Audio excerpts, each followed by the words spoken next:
লাগছে, ফিলটা বলেন। আজকে মানে কী বলবো, এত খুশি লাগতেছে যে আমরা এই দীর্ঘ একদিন সংগ্রাম করার পর আজকে মনে হচ্ছে আমরা স্বাধীন। ঠিক আছে, আমি জীবন স্টুডেন্ট আমার ডিপ্লোমা শেষ, আমি প্রায় 1 বছর বসে আছি, চাকরি নাই। আমরা সবাই ছাত্রছাত্রী জানাচ্ছি, আমরা হয়তো অনেক তাদের চিনি না, কিন্তু বেশ সবাই একভাবে একত্রিত কাজ করতেছি যে আমরা এক এক করে মানে দীর্ঘদিন ধরে পরিচিত, কেউ কারোর সাথে মানে এত বন্ধু সম্ভব কি আর বলবো।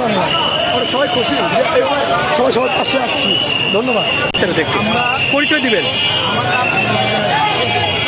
রহমান বাবু। তো আমরা গত এই জুলাই মাস থেকে ছাত্ররা আসলে এই বাংলাদেশটাকে একটা সুন্দর, পরিষ্কার এবং আগামী দিনে এই বাংলাদেশ যেন একটা মডেল দেশ হিসেবে পরিচিতি লাভ করে, এই জন্যে আজকের অগ্রণী ভূমিকায় আজকের সমাজের এই ছাত্র সমাজরা আজকে সুন্দরভাবে আজকে তারা কঠোর পরিশ্রমের মাধ্যমে তারা আজকে মানে সাধারণ মানুষদেরকে তারা জানিয়ে দিচ্ছে যে না, আসলে আমাদের দায়িত্বটা কি, কর্তব্যটা কি, দেশের জন্য কী করতে হবে, এটা তারা সব কিছু বলে দিচ্ছে।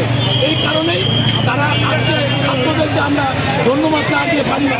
এবং আমাদের সঙ্গে যে টিচাররা মানে শিক্ষকরা রয়েছে, আমরা অভিভাবকরা রয়েছে, আমি হিউম্যান রাইটসের আমি একজন প্রতিনিধি হিসেবে কাজ করছি।